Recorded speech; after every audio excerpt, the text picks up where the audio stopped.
question is, what is ecosystem ecology? And I'm just going to give you a couple minutes quickly, right off the top of your head. Don't think about it too deeply. What do you think it is? I would define it as the study of organisms, the abiotic environment, and their interactions in a defined area where the connections within the area are stronger than the connections across the system boundaries.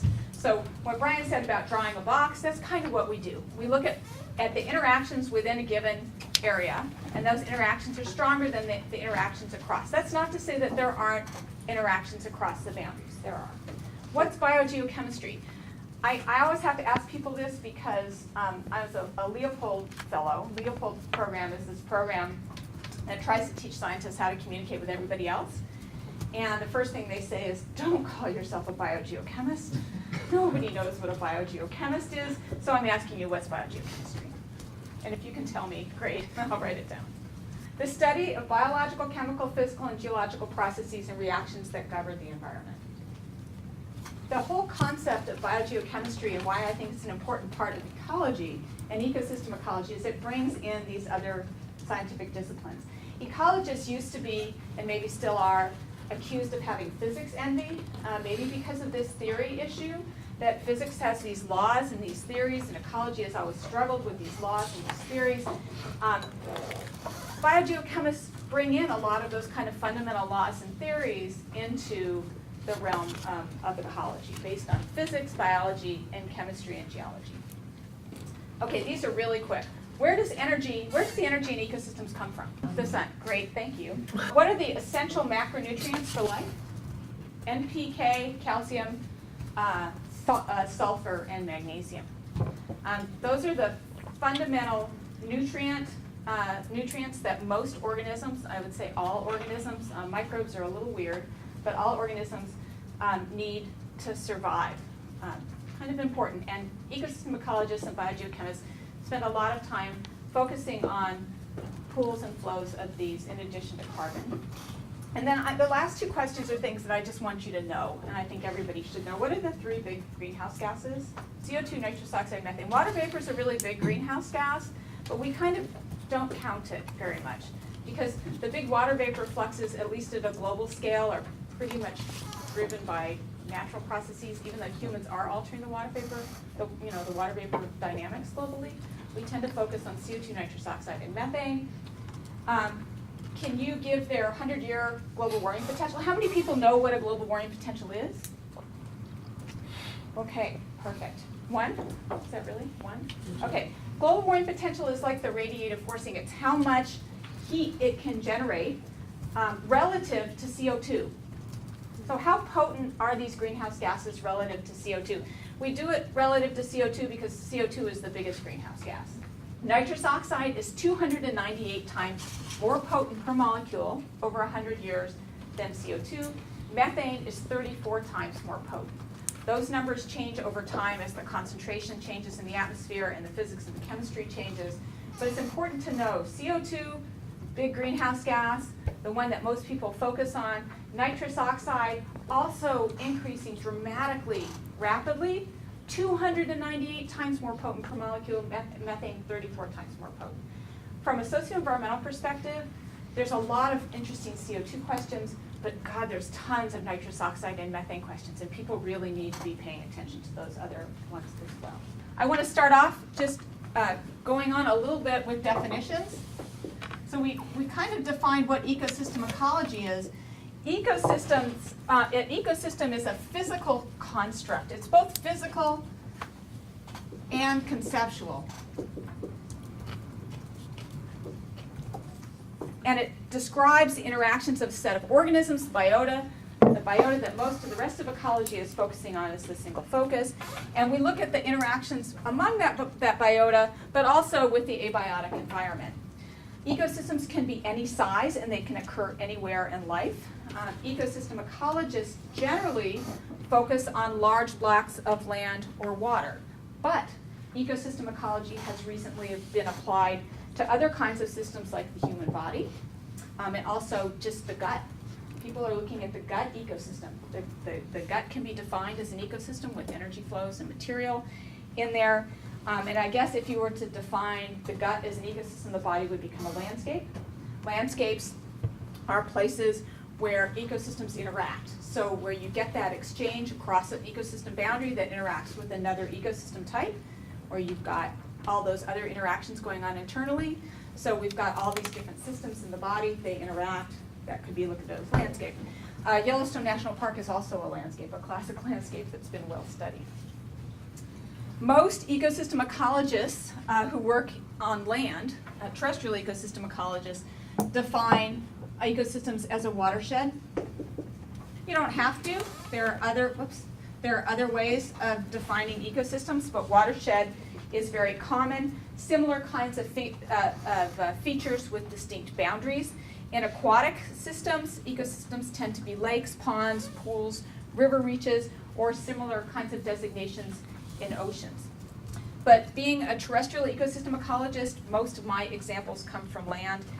The same concept should apply elsewhere. Now I'm going to draw an ecosystem. Usually I stand there and I try to be an ecosystem, but I'm realizing that it's getting harder and harder. I probably need to have all of you crawling on the ground as microbes, because microbes really rule the world.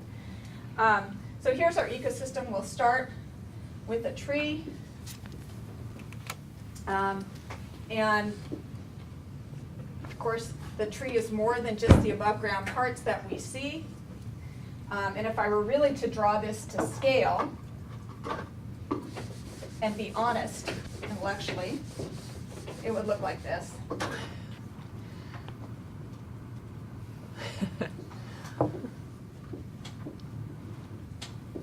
And which is one of the reasons why I had you read the Richter and Billings paper, is because ecosystem ecologists have recently realized that ecosystems extend far down, often to where the bedrock is, and now maybe we're learning that it's not just the edge of the bedrock, but all of this is supplying materials and energy that flow through the environment.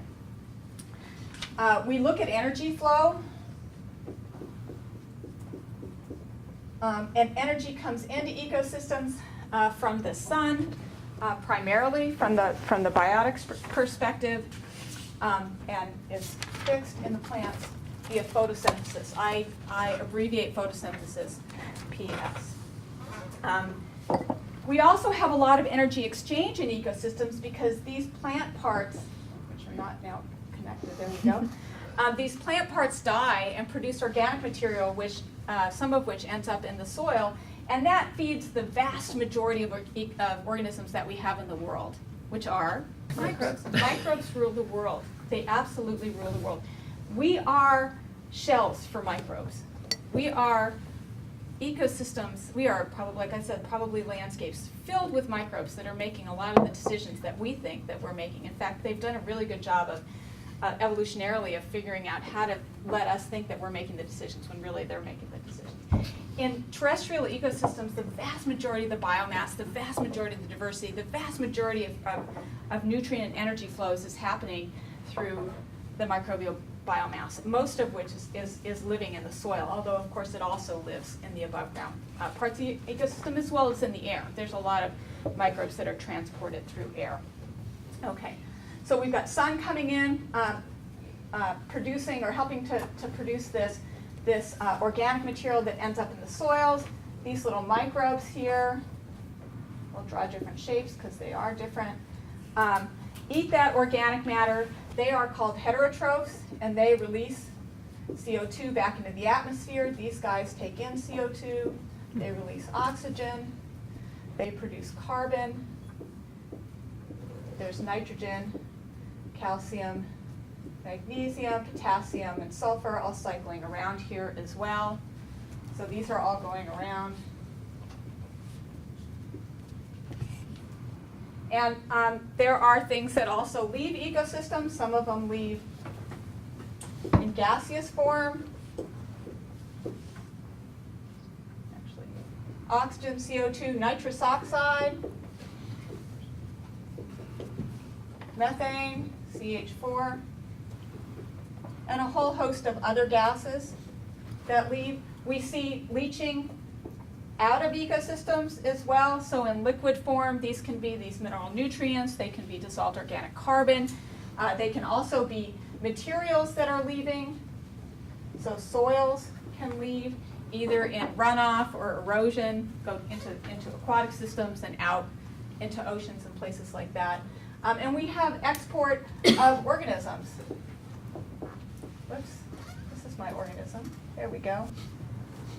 They can also leave ecosystems and come into ecosystems, right? So ecosystems are defined by these units of land generally or water, and we look at the cycling of materials being these nutrients, water, organic matter, and energy being the sun and also carbon. I also should mention that there's a group of microbes called chemolithotrophs. They can also use this stuff for energy. Again, the vast majority of focus has been right up here near the skin of ecosystems. But there's all this stuff down here that probably is playing a really important role, and this is again where scale becomes important. We tend to focus on human timescales. Ecologists have a very human timescale bias. Evolutionary ecology, of course, is a bit longer, but geology also has an evolutionary geologic timescale focus. And there's probably a lot of really important dynamics that are going on here. They just don't tend to happen on a human timescale. So we've kind of ignored them. But this whole chemolithotrophic energy cycle that's going on down here does connect with what's going on the surface over long periods of time. How do we measure this stuff, or what units of measure do we use? We tend, as Brian said, tend to divide things into pools and fluxes. I would say pools and concentrations versus fluxes. So a pool would be how much carbon or nutrient is stored in the above ground biomass, or how much is stored in the below ground biomass, or how much is stored in the fish, the fish species or fish communities or fish, whatever larger, I guess communities is as large as you can go with fish. How much is stored in those organisms, right? That would be a pool. A concentration, and so pools could be how many grams per meter squared, kilograms per hectare, metric tons per hectare, so on and so forth. We also have concentrations like micromoles per milliliter of water, or in solution, micrograms per gram in soils, or in plant tissues, milligrams per kilogram, which is the same unit, which is also called parts per million. Just because you'll see those sometimes in literature, it's good to know that they're the same thing. So micrograms per gram, milligrams per kilogram, parts per million are all the same unit of percent, right? Those are concentrations. So we tend to look at pools and concentrations on the one hand and fluxes on another. And fluxes are per unit time, right? So you take micrograms per gram per day. Or you could do kilograms per hectare per year. So you could ask the question, how much nitrogen is being deposited in ecosystems through anthropogenic activities? We might measure that in kilograms of nitrogen per hectare of land area per year. Okay, so that's a flux. So ecosystem ecologists tend to measure pools and concentrations and fluxes and differentiate them. The characteristics of pools and fluxes, or pools, concentration, and fluxes, largely determines the biotic potential of an ecosystem. So, for example, if you had a tropical forest, I do a lot of work in the humid tropics, there's abundant sunlight, there's warm temperatures, lots of primary energy coming in, lots of water, fairly large nutrient stocks because the soils are very deep and have been weathered for very long periods of time. Large sections of the tropics never experience glaciation. So they've just been sitting there weathering, doing their thing, getting their soils deeper and deeper and deeper over time. So fairly large nutrient stocks. That drives high net primary productivity.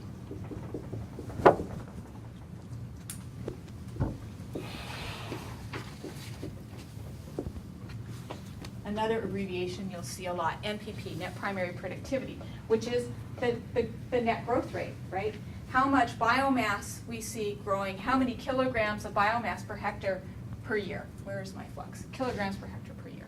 Okay, or metric tons per hectare per year. Contrast that tropical forest, which is one of the most productive ecosystems we have on this planet, with Arctic tundra. So in an Arctic tundra, we have a lot less sunlight, right, during the year, right? A lot less sunlight, so a lot less energy coming into that ecosystem. We also have a lot less nutrients in soils because it's cold a lot, there's a lot of permafrost, it's hard for microbes to live, there's not a lot of organic acids being produced relative to a tropical forest. That's not going to weather this substrate quite as quickly. So essentially, that tundra is growing in a much smaller pot than the tropical forest is. Tropical forest in a big pot, lots of nutrients, things are really pumping, plants grow big, plants grow fast.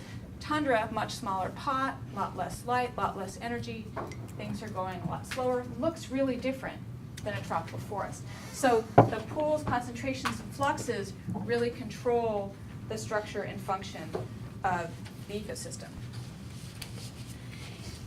All of those factors feed back then to shape what that ecosystem looks like. What are the species composition? What's the biological potential of that ecosystem? What are the potential interactions in that ecosystem? So as opposed to taking the biota-centric perspective of cascading down, and maybe this gets at the bottom-up, top-down controls, ecosystem ecologists look at the world more from, well, what's the biotic potential in that ecosystem based on the energy, the nutrients, and the rates of flow, the climate and environmental conditions that are controlling that, as well as the organisms that are there in and of themselves. Okay. Even though these two ecosystems, it's important to point, the two ecosystems do the same thing. So they're all cycling energy in the form of sunlight and carbon. They're all cycling the same set of water and nutrients, right? They have the same stuff.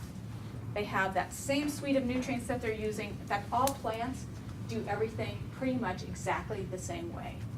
And in some ways, I started out as a plant ecologist, and I thought plants were really interesting. And then I realized, wow, plants are doing everything exactly the same way. In some ways, that's a wonderful simplifying principle. They all photosynthesize. Photosynthesis is just one process. There's essentially, I mean, there's a couple of slight variations on this being C4, C3, CAM. Pretty easy, right? When you get into microbes, you realize, wow, microbes have completely different physiologies. They do things fundamentally differently.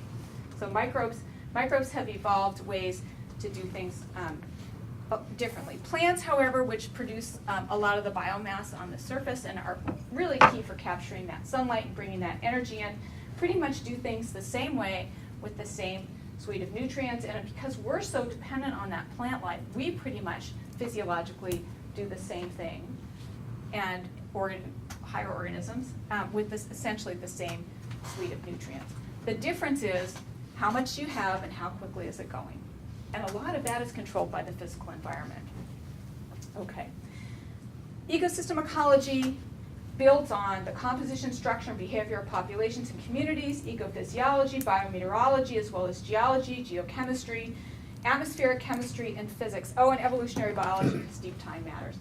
So to do ecosystem ecology really well, you have to not be afraid to explore these other disciplines. I think that's probably easy for people in this room. You guys have gone way beyond that and are exploring social science and economics and law and all these other areas.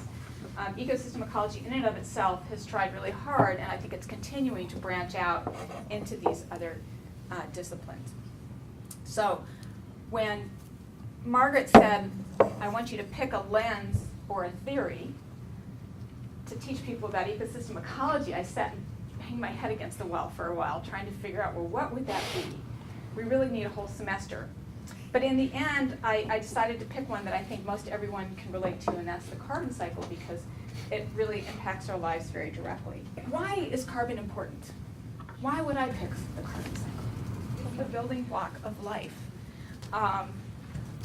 It's the primary resource for energy capture for plants, right? They take in CO2. Plants, by the way, are called autotrophs, right? I think of them as automatic. They use sun and CO2 is their primary resources of energy. That's their primary form of carbon is CO2. And they produce simple substances and complex substances from that sunlight. Carbon also becomes the key currency for heterotrophs, organisms that use complex and simple carbon compounds for growth. We are heterotrophs, together with most other organisms that eat organic substances. The process of photosynthesis and respiration are redox reactions, and this is something I just have found super fascinating in my career, and I promise I'm not going to get into it. It is kind of complex biogeochemistry, but at the same time, I find it really fascinating that we can boil very complex ecology and chemistry and physics at an ecosystem to global scale down to two really important processes, oxidation and reduction. So plants take CO2 out of the atmosphere and they reduce the CO2 to carbon compounds to make us. That's what we are, reduced carbon. And heterotrophs oxidize that carbon for energy. So CO2 is being pulled out of the plants, pulled out of the atmosphere into the plants for energy, right? And we oxidize that for energy. So it's the two ends of the energy spectrum and release that CO2 back to the atmosphere. It all happens at the cellular level. It's a huge amount of energy exchange. So really, it all boils down to oxidation and reduction. Carbon is important because it's the building blocks. Carbon is important because it drives these really important oxidation and reduction processes that impact us at a global scale. And it also is important because atmospheric CO2 concentrations are increasing. This is the famous Keeling curve with CO2 concentrations here on the y-axis and time on the x-axis. This is a really cool study that was started in the 50s by Dave Keeling, who put a CO2 analyzer on the top of Mauna Loa volcano to measure CO2 concentrations. Why did he pick Mauna Loa volcano? Because Hawaii's out in the middle of the ocean, and it has some of the cleanest air anywhere. It's high mountain. It's not surrounded by other land masses. There is air coming over from China, and there is some exchange with other places, but generally it's relatively clean air. So what he was doing was getting a measurement of the well-mixed atmosphere. And what did he find? And people who followed through this work, Peter Tan's primarily, over time is that CO2 concentrations in the atmosphere are increasing. Okay, we all know that. We all know that CO2 is increasing in the atmosphere. This is a really important change in the global biosphere that's affecting all of us. Why is CO2 increasing? Well, it's increasing because we've unbalanced, or we've altered the balance of the carbon cycle. So the way the carbon cycle works, right, is CO2 comes into plants via photosynthesis. Some of that carbon that gets fixed into plant biomass ends up getting trapped in the soil. Lots of it goes back to the atmosphere through heterotrophic activity, but some of it escapes that heterotrophic activity. It either gets trapped in the soil on a soil surface or in a little soil clod, we call those aggregates, or in the oceans or in some of the streams. It might sink too fast, or it might end up in an anaerobic microsite, a place where there's not enough oxygen for organisms to break it down very efficiently. And so then it sinks and it gets buried in soils and sediments, and it gets compressed and it gets heated the further down it gets. And so you have that plant or that animal matter that changes from being recognizable to being kind of this black goo, which we call oil and gas. This is the breathing of the biosphere. This is seasonality. Plants and microbes are 100% responsible for this. So at the global scale on the top of Mauna Loa volcano, we can see plants going and microbes going, right? And it's primarily the northern hemisphere, which is where most of the land mass is. Okay? Pretty cool. All happening because of redox reactions in cells. So we've unbalanced the carbon cycle by taking all that goo, that organic goo that got trapped and has been trapped and gets trapped for millennia, and instantaneously releasing it through oxidation. that oxidation being burning of fossil fuels, right? So in this case, it's not just microbial oxidation, but it's also the oxidation that we figured out how to do by just lighting a match, right? Or inventing a motor. So that releases a lot of it. We also get some through land use change. So land use change, especially deforestation, facilitates microbial respiration in soils. It makes it go faster. It's warmer and wetter makes chemical reactions go faster, so it marches forward. That carbon gets chewed through more rapidly, more completely, more efficiently, goes into the atmosphere, as opposed to getting stored in soils, right? If we could slow this down, we could definitely have an impact on the CO2 concentration in the atmosphere, but relative to fossil fuels, it's kind of small. Okay. We have exchange going on. Some gets trapped in the land on an annual basis because plants regrow, carbon gets stored in soils. We have an ocean sink due to ocean chemical processes of CO2 coming in, dissolving, and sinking to the bottom. So we do have these background processes that are going on. One of the probably most scary things, and there are other people in this room who understand this better than I do, with climate change is the fact that this ocean sink is shifting. This is something we depend on dramatically for taking CO2 out of the atmosphere. And the more acidified that the ocean comes and the warmer the temperature gets, the less efficient it is at pulling that CO2 out. I think a lot of people don't know that. The bottom line here is that we're changing the balance of the carbon cycle. And that has global significance. And ecosystem ecologists have a lot that I think that we can contribute to understanding this problem and, as I'll talk about tomorrow, maybe contributing solutions as well. Just to give you an example of where ecosystem ecology comes into this, there's some evidence from the literature that suggests that trees in some parts of the world are growing faster. Trees are growing faster. Here's some of that data. So this is accelerated growth rates of eastern trees. This is above ground biomass, so the stems and the leaves and the branches of the trees in metric tons per hectare, so it's pooled. And then this is time here, stand age in years. And we would expect as trees grow, especially if they were younger trees, and people know in the East, right, that a lot of the East was deforested when European settlers came, so they're still growing back. We would expect those trees to get bigger.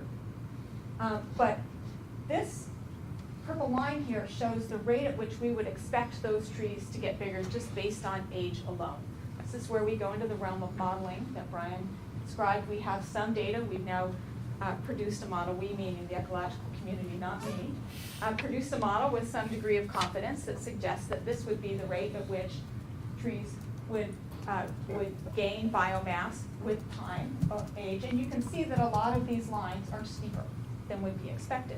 And one hypothesis is that these trees are growing faster because we're increasing a fundamental resource for those trees. We're increasing atmospheric CO2.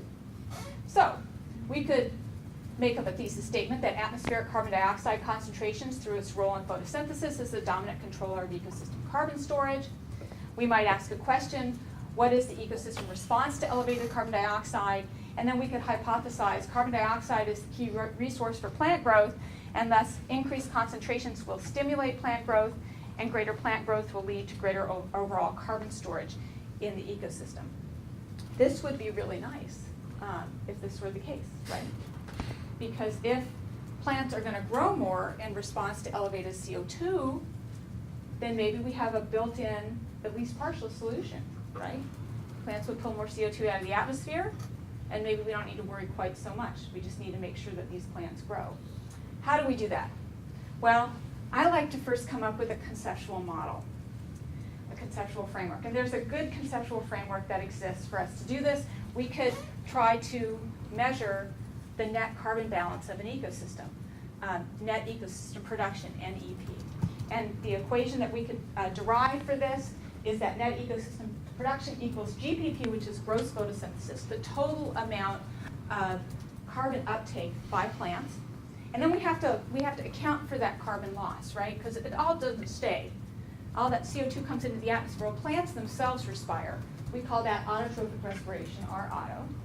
We have to subtract that out. GPP minus our auto is NPP, net primary productive production. And then we also have to, if we're going to ecosystem scale, we have to subtract out the heterotrophic respiration. So how much carbon gets released from the rest of the ecosystem, the heterotrophs, the guys who are eating the carbon. That's already fixed. Does that make sense? So NEP is the total amount of CO2 coming in minus the CO2 that's respired by the plant and the CO2 that's respired by the heterotrophs. Well, how do you measure that? It's a challenge. Especially if we're talking about forests. How do you go out and measure that? Well, this is what we were talking about over the coffee break. One of the things that I find really exciting about ecosystem ecology is that the tools have improved dramatically over the last decade. And I really feel like we're being able now to start to deal with some of these scaling issues. It used to be that we would go out and measure, and we still do, as many trees as we can with armies of undergraduates and other people who would all stand and figure out what 1.3 meters, what they call it diameter breast height, but breast height is not breast height on everybody. So breast height for me is about nose height. So 1.3 meters above the ground, they'd measure all these trees. We would use models, allometric equations to try to take that diameter and sometimes a height measurement and turn it into biomass and figure out how much carbon is here. But of course it took you 5 years to measure this entire stand in the ecosystem, right? And by then it's changed. So then you've got to go out and do it again. And there are whole armies of undergrads that are doing this actually all over the world, trying to get a handle on this. But if you're spending all your time and energy measuring trees in this way and trying to extrapolate from limited information, you're not going to get very far. So one of the newer techniques that's been used, and newer because it's been around for over a decade, a couple decades, I guess, is the eddy covariance technique. Eddy covariance measures the CO2 in and the CO2 out of ecosystems. This is an eddy covariance tower. And what it is, what you do is you put a tower up in a place. They work better in flat places than they do in hilly places, but we're learning how to deal with hills through, again, a lot of spatial modeling. But what you do is you put wind sensors up and down these towers that measure wind direction and speed in 3 dimensions. And you put a CO2 sensor on the top, CO2 analyzer on the top, and you take CO2 measurements along that tower as well. And so what it does is it measures the uptake, it measures the change in wind direction. So is wind going up, is air moving up or is air moving down? Or is it just going around? And you measure CO2 concentrations along that gradient. You also tend to measure water vapor because it also helps us correct for a lot of the variability in here. And you can use that information to figure out how much CO2 is getting taken up by the canopy versus how much CO2 is leaving the whole ecosystem. So it gives us carbon in versus carbon out in a given footprint. And the footprint is how far is that tower able to extrapolate out from the tower base. And again, we use physics and spatial modeling to figure out what that tower footprint is, and we combine it with field measurements by placing tracers out here in the woods. And we'll do a little release of gas, of a certain kind of gas. We'll put that up on the sensor up on the tower and figure out, okay, how much of that gas do we measure, and we'll be able to figure out what our footprint is. And of course, the footprint changes a little bit over time, but it gives us an area of land that we're measuring all the carbon in and all the carbon out. The technique is really good for getting the net carbon balance of that ecosystem. It's not good for discerning mechanisms. And so we need to get out there also and do things like a lot of what my lab does, which is try to understand, well, how much of the CO2 that's leaving is coming from autotrophic respiration in the plants versus heterotrophic respiration in the soils or other sources of heterotrophic respiration. That should be coupled with ground-based, not round-based measurements, ground-based measurements and models. So again, we use a lot of assumptions in these techniques, but we use them to try to help put bounds on our understanding of how much carbon is going in and how much carbon is going out. So let's assume that we can do now a pretty good job of plots of land, understanding how much carbon's coming in, how much carbon's coming out. We couple that with ground-based measurements. We get a pretty good idea of the dynamics. What does this have to do with elevated CO2? When we've got this natural experiment that's going on all around us all the time, it's really hard to control for. So it's hard to see a treatment and an effect, right? It's hard to understand, well, what's being driven by CO2 versus other things when we're bathed in CO2 everywhere. So the way that we've gotten around this as a community is by doing elevated CO2 experiments. This is an example of one of those approaches. This is the free air CO2 enrichment experiments, or FACE experiments. And the way FACE works is that you put, you're usually round, these ones are a little square, but here's an example of round ones. A bunch of pipes, essentially, that you array in a circle or a large square or rectangle, and you pipe CO2 through those, and that CO2 bathes the ecosystem, and you can control the concentrations of CO2. So mostly people, we're now at about 400 parts per million in the atmosphere of CO2. Most people are looking at 500 or above, and they're adding CO2. It's circling around in here, and the plants within this and microbes and other organisms within this are experiencing elevated CO2, whereas these control sites, some of these are controls, some of them are treatments don't. So when people do this, they actually, some places are actually piping atmospheric air to try to control the effect of piping air onto the environment, right?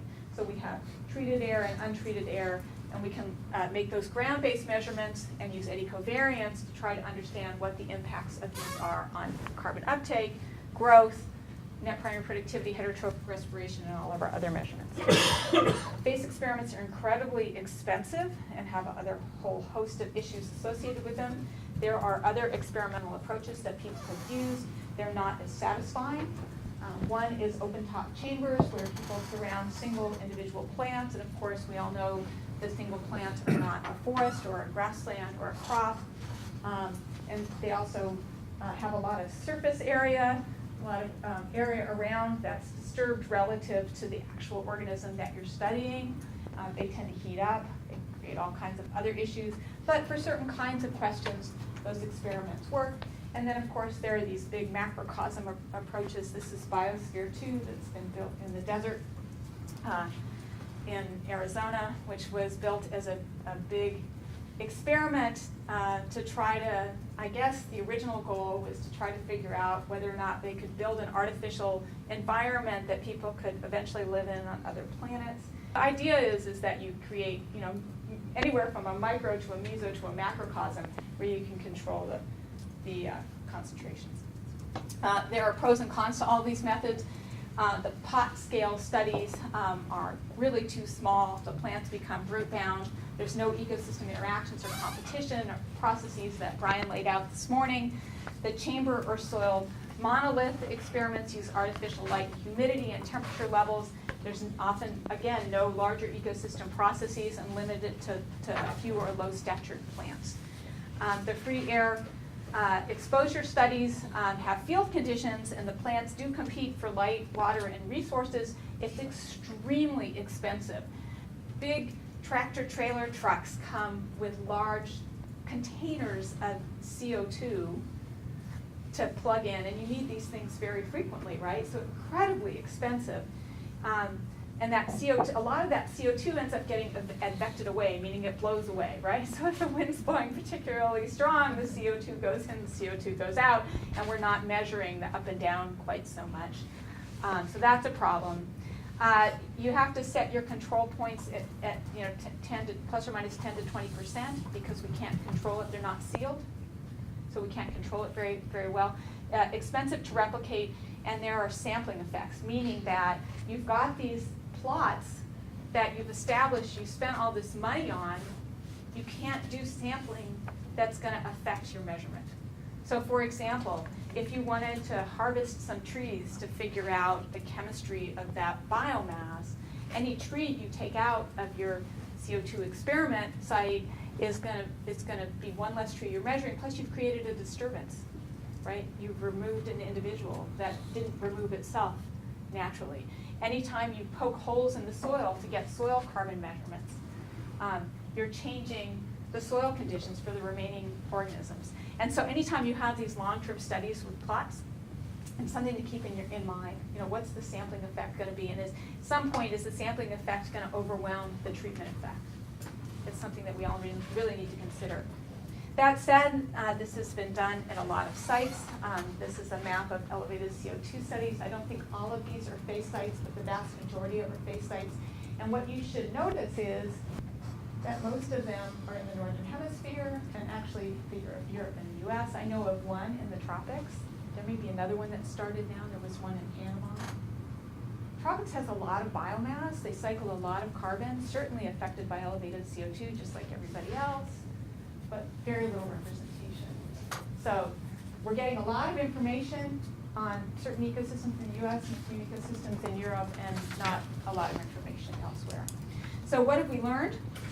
Well, plant growth, net primary productivity, can be enhanced per unit of leaf area. So as canopies close and we get more and more leaves in ecosystems, we see that with elevated CO2, we can see more growth per unit of leaf area in some tree species, but not in others.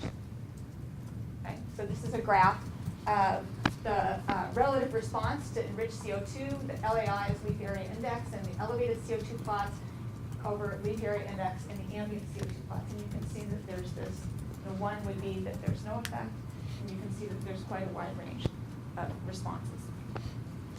We see that total above ground plant growth, MPP, can be enhanced in some tree species and not in others. Another study. Above ground and primary productivity, again, they're not doing a lot of work on roots. There's been some work done on the below ground portions of plants, but it's so destructive to sample it that you can't sample it very often, you can't sample it very much without running into that sampling effect. So what you see is in a couple of plant species here that the blue bars, which are the elevated CO2, are higher than others, but not in all cases. So if we go back to this map, some of these sites are in northern, actually not even really. So so there's some kind of hardwood forests, there's some pine forests and some crop fields, there's some other coniferous forests and grassland sites in various places. Within each one of these, there are a certain species composition that occurs at those sites. So actually, I think in the Duke Forest they were plantation species, and some places they're natural species that have been occurring there. When you do a lot of these studies, and there are some overlaps in species, you begin to see some of those trends. And I think what we really need to get to, which I'm going there now, is it's not all about identity, right? It's about what they're doing.